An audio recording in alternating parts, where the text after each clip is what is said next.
Hello and welcome to my YouTube channel. मैं हूं विनोद और मैं आज क्लास 11th का बहुत ही इंपॉर्टेंट वीडियो लेकर के आया हूं जो आपके लिए होने वाला है बहुत ही इंपॉर्टेंट। आज हम लोग पढ़ने जा रहे हैं यंग्स मॉडुलस के बारे में। तो सबसे पहले हम लोग समझते हैं यंग्स मॉडुलस हम लोग क्यों पढ़ते हैं, क्योंकि हम लोग पूरा थ्योरी पढ़ लेते हैं, उसके बाद भी हम लोगों को पता नहीं होता है कि इस थ्योरी का यूज हम लोग क्यों किए, क्यों पढ़ें, ये थ्योरी हम लोग के लिए क्या इंपॉर्टेंस है, क्या इस थ्योरी से हमको फायदा होने वाला है।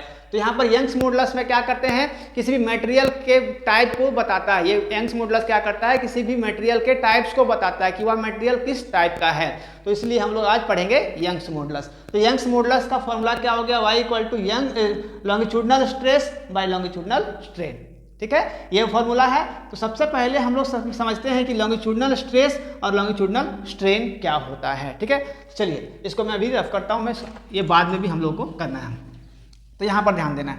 इससे पहला जब हम लोग स्ट्रेस और स्ट्रेन दोनों के बारे में पढ़ा था तो उसमें मैंने क्या बताया था कि यहाँ पर कोई स्प्रिंग है, यहाँ पर ये सस्पेंडेड है एक साइड में, तो स्प्रिंग कुछ इस जैसा इस तरह का होता है ना। देखिए ये यहाँ पर ये सस्पेंडेड है, तो यहाँ पर जब हम लोग कोई भी एक्सटर्नल फोर्स लगाते हैं, यहाँ पर इस साइड में कोई एक्सटर्नल फोर्स लगाते हैं और उसके शेप और साइज में, उसके डायमेंशनल में चेंज आता है, तो उसको हम लोग क्या बोलते हैं, स्ट्रेन। यहाँ पर ध्यान देना है कि अगर ये नॉर्मल था, जब हम लोगों ने यहाँ पर कोई भी एक्सटर्नल फोर्स नहीं लगाया था, अब यहाँ पर ध्यान देना कि यहाँ पर जब ये सस्पेंडेड है, इसको हम लोग यहाँ से क्या किए, एक्सटर्नल फोर्स लगा दिए, तो इसके शेप और साइज और इसके डायमेंशन में चेंज आया या नहीं आया। देखिए यहाँ से जब हम लोग कोई एक्सटर्नल फोर्स लगा दिए तो ये क्या हुआ, इसके शेप और साइज में चेंज आ गया, तो यहाँ पर क्या हो गया आपका स्ट्रेस। ये हो गया आपका स्ट्रेस कि इस पर कितना हम लोग फोर्स लगाएं, कितना हम लोग एरिया कवर किया है। देखिए यहाँ पर इसका स्ट्रेस का फॉर्मूला क्या हो जाएगा, F/A, force per unit area. इसमें हम लोग कितना फोर्स लगाएं, कितने एरिया में, ये आपको स्ट्रेस बताता है। और ये क्या हो जाएगा आपका स्ट्रेन।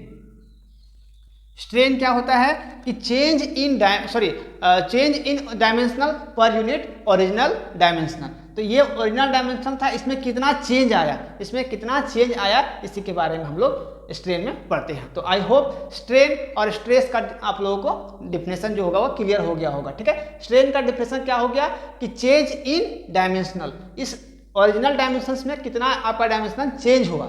ठीक है, और यहाँ पर स्ट्रेस इक्वल टू क्या हो गया, F/A। तो इसको हम लोग बोलेंगे लॉन्गिट्यूडनल स्ट्रेन, कि कितना इसमें वेट लगाएं, कितना हम लोग इसमें फोर्स लगाएं उस एरिया में।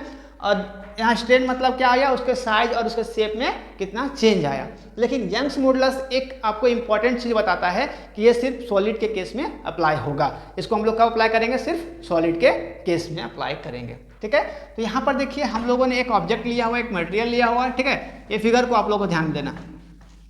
ये फिगर में क्या हुआ, जब यहाँ तक, यहाँ पर कब है ये, जब हम लोगों ने इसमें कोई एक्सटर्नल फोर्स अप्लाई नहीं किया है, तब उसका लेंथ क्या है, L हम लोग मान लिए।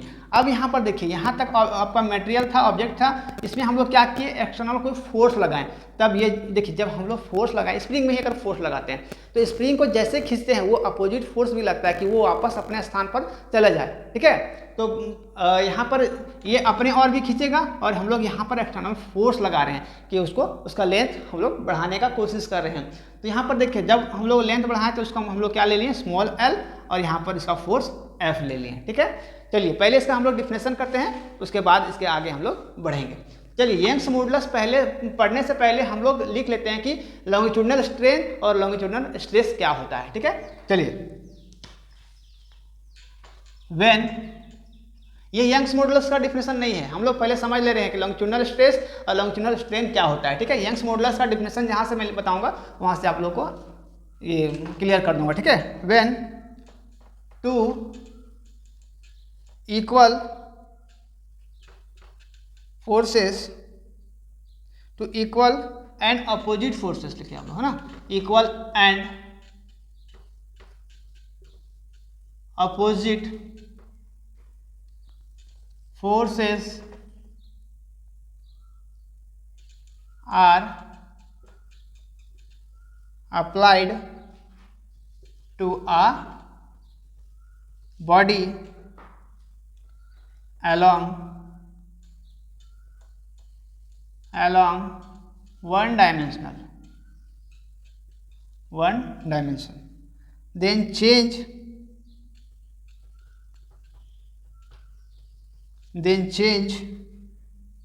in dimensional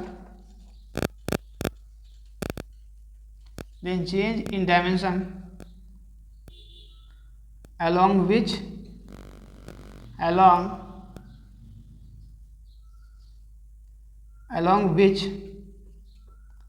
forces are applied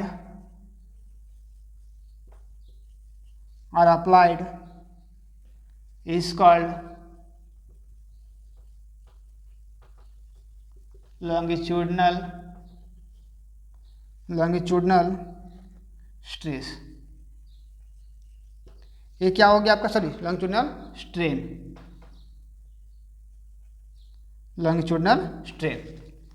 देखिए ये हो गया आपका लॉन्गिट्यूडनल स्ट्रेन के बारे में। When two equal and opposite forces are applied on a body, जब हम लोग एक बॉडी में दो या क्या करते हैं, two equal and opposite force, दो हम लोग जब क्या करते हैं, हम लोग फोर्स लगाते हैं किसी भी ऑब्जेक्ट पर। मान लिया जाए यहाँ पर कोई ऑब्जेक्ट है, इसमें हम लोग क्या लिए कि यहाँ से इधर से भी फोर्स लगा रहे हैं, यहाँ से भी फोर्स लगा रहे हैं, यहाँ भी फोर्स, यहाँ भी फोर्स। जब इक्वल फोर्स लगा रहे हैं, ठीक है, तो क्या होगा, या फिर अपोजिट फोर्स भी लगा रहे हैं। यहाँ पर ध्यान देना है कि जब हम लोग अपोजिट फोर्स लगा रहे हैं, मतलब किसी भी चीज़ को खींच रहे हैं या फिर किसी भी चीज़ को इस तरह से दबाने का कोशिश कर रहे हैं, तो क्या होगा, are applied to a body. जब बॉडी में अप्लाई करते हैं क्या होता है, along one dimension then change in dimension along which force are applied is called longitudinal strain. ठीक है, अब हम लोग आते हैं लॉन्गिट्यूडनल स्ट्रेस पर। आप लोग साथ में लिखते चलोगे, है ना। इससे पिछला वीडियो जो था हम लोग का था वह लॉन्गिट्यूडनल स्ट्रेन और लॉन्गिट्यूडनल स्ट्रेस के बारे में ही था।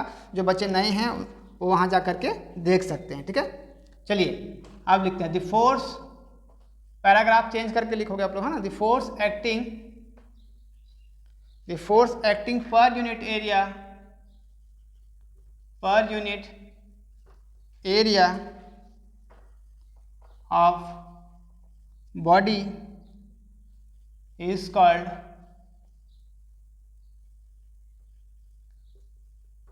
longitudinal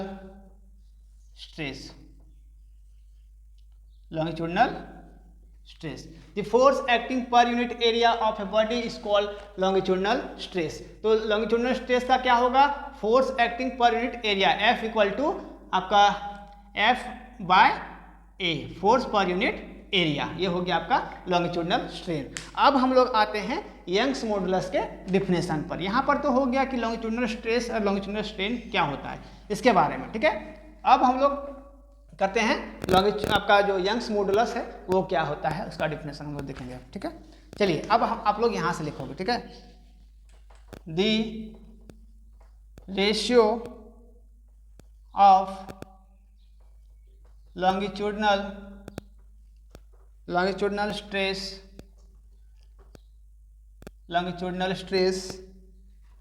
to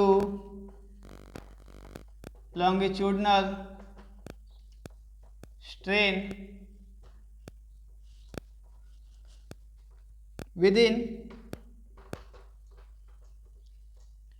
elastic limit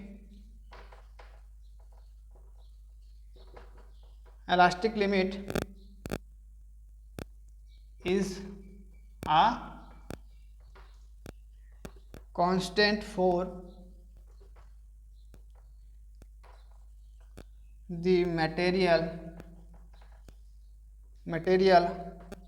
of the body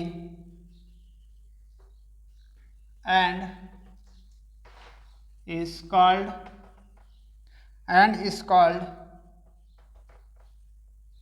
Young's modulus. ठीक है, ये हो गया आपका यंग्स मॉडुलस का डिफिनेशन। यंग्स मॉडुलस क्या होता है, the ratio of longitudinal stress to longitudinal strain.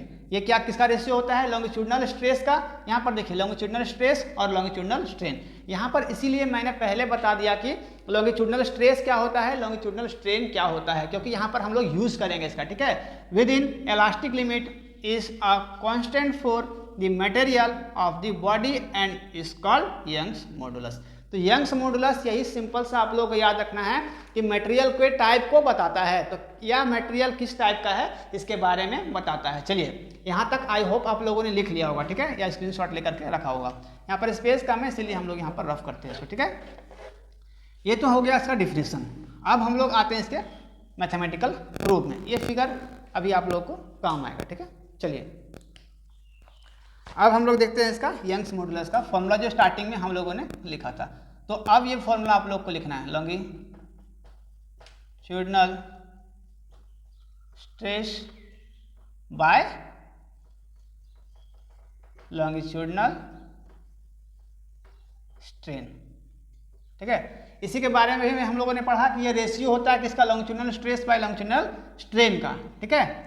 तो हम लोग इसका जानते हैं फॉर्मूला कि यंग्स लॉन्गिट्यूडिनल स्ट्रेस का क्या होता है, ये फॉर्मूला F/A, और लॉन्गिट्यूडिनल स्ट्रेन का क्या हो जाएगा आपका स्मॉल a/L। देखिए यहाँ पर आप लोगों को ध्यान में रखना है कि यहाँ पर स्मॉल l किसके लिए हम लोगों ने फाइंड किया है कि जब ऑब्जेक्ट में चेंज आया है। यहाँ पर क्या फॉर्मूला होता है, चेंज इन डायमेंशनल। जब इसका डायमेंशनल में चेंज आएगा, जब स्प्रिंग को हम लोग खींचेंगे, जब खींचने के बाद का ये जो लेंथ होगा वो हम लोग ने स्मॉल l को लिखा हुआ है। और यहाँ कैपिटल L क्या हो गया आपका कि जब ओरिजिनल शेप था, जब इसका ओरिजिनल मटेरियल का ओरिजिनल साइज था या डायमेंशन था, तब हम लोग लिए हैं L को, ठीक है। तो यहाँ से हम लोग क्या करेंगे कि यहाँ से y इक्वल टू क्या हो जाएगा, इसको यंग्स मॉडुलस बोलते हैं ना। तो यहाँ से L जो होगा आपका ऊपर चल जाएगा, यहाँ से F/L/A/L ये हो गया। इसको हम लोग फाइनल प्रूफ मान लेंगे, ठीक है। यहाँ से देखिए ये क्या है आपका फोर्स, और A क्या है आपका एरिया, और L क्या है जब इसका नॉर्मल जो शेप था, जब ऑब्जेक्ट में चेंज नहीं आया था, तो नॉर्मल ये जब ऑब्जेक्ट मटेरियल था उसका, और ये L क्या है आपका जब उसका लेंथ चेंज हो गया, ठीक है, डायमेंशन में चेंज आ गया। ये ओरिजिनल डायमेंशन था, ये चेंज इन डायमेंशन था। तो ये कब अप्लाई होगा, this apply to solids only. इसको हम लोग कहाँ पर अप्लाई करेंगे, सॉलिड के केस में, ओनली हम लोग सॉलिड के केस में इसको हम लोग अप्लाई कर सकते हैं। तो ये हो गया आपका यंग्स मॉडुलस। ये आई होप आप लोगों को समझ में आया होगा।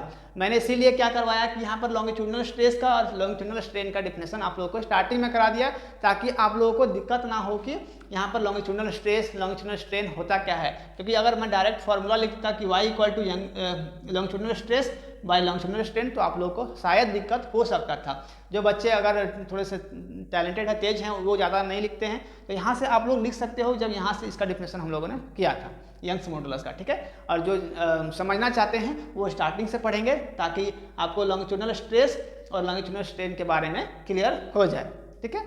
और जो बच्चे नए हैं मेरे वीडियो को सब्सक्राइब कर लेंगे, शेयर कर देंगे, जो क्योंकि आज जो बच्चे हैं वो आसानी से पढ़ सके और अच्छे मार्क्स ला सकें, ठीक है। मिलते हैं अगले वीडियो में, तब तक थैंक यू, टेक केयर, जय हिंद।